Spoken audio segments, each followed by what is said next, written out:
A special thank you to each of our subscribers who make this channel possible. Here's today's story.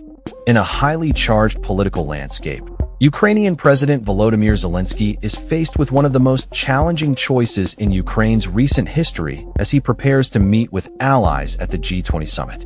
The focal point of this summit is Donald Trump's newly proposed 28-point peace plan, which has sparked significant controversy and debate. Critics argue that the plan heavily favors Russia, raising concerns about Ukraine's sovereignty and territorial integrity.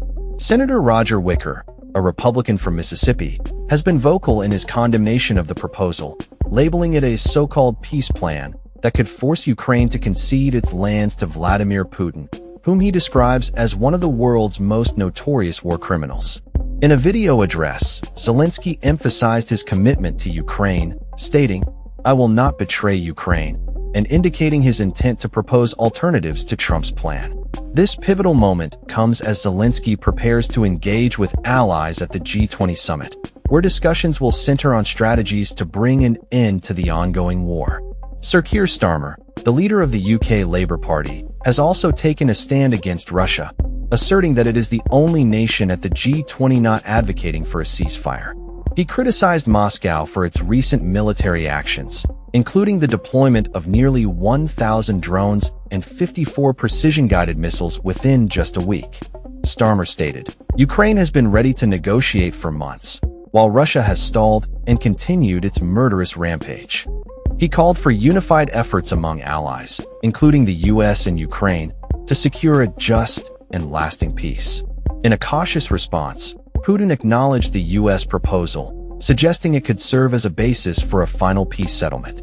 However, he expressed skepticism about the lack of substantive discussions with the Russian side, implying that the US had not secured Ukraine's consent for the plan.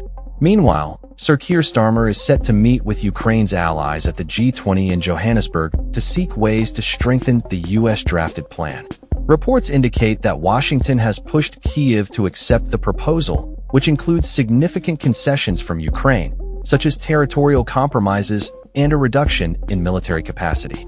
This push has caught many Western nations off guard, prompting urgent discussions among G7 leaders and other G20 members on how to respond effectively. The controversial plan, reportedly negotiated by Trump's special envoy Steve Witkoff and a Kremlin representative, has drawn criticism for excluding Kyiv and its European allies from the negotiation process.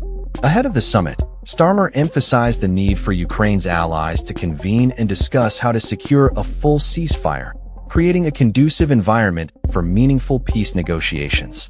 Despite the challenges, U.S. Vice President J.D. Vance stated that any resolution should respect Ukrainian sovereignty and be acceptable to both parties, cautioning against the notion that increased U.S. support alone could lead to a Ukrainian victory. The plan was formally presented to Zelensky during a recent meeting in Kyiv, which took many by surprise, including members of the U.S. Army delegation. Reports suggest that Ukrainian officials viewed the proposal as a starting point for negotiations, although the extent of their willingness to compromise remains uncertain. As discussions unfold, Zelensky has indicated that he expects to engage further with Trump regarding the plan in the coming days. A senior Trump administration official revealed that the proposal was developed shortly after talks between Witkoff and Rustem Umerov, a top advisor to Zelensky. However, Umerov later denied that he had agreed to most of the plan, clarifying that he was only responsible for organizing meetings and facilitating discussions. He emphasized that Ukraine is carefully considering the proposals while adhering to its fundamental principles of sovereignty, security, and a just peace.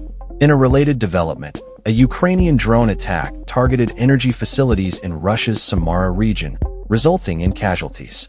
The attack was reportedly intercepted by Russian air defense forces, but it highlights the ongoing tensions and hostilities in the region. Former Republican Senate leader Mitch McConnell has criticized Trump's advisors over the peace plan, suggesting that if they prioritize appeasing Putin over achieving genuine peace, then Trump should seek new counsel. He cautioned that rewarding Russia's aggression would ultimately undermine American interests. As the G20 summit progresses, the world watches closely to see how Zelensky navigates this precarious situation and what implications Trump's peace proposal will have on the future of Ukraine and its ongoing conflict with Russia. The stakes are high, and the decisions made in the coming days could significantly alter the course of the war and the geopolitical landscape in Eastern Europe. That's all for this story. We upload videos every day covering many different subjects, so hit that subscribe button to stay informed. Thanks for watching.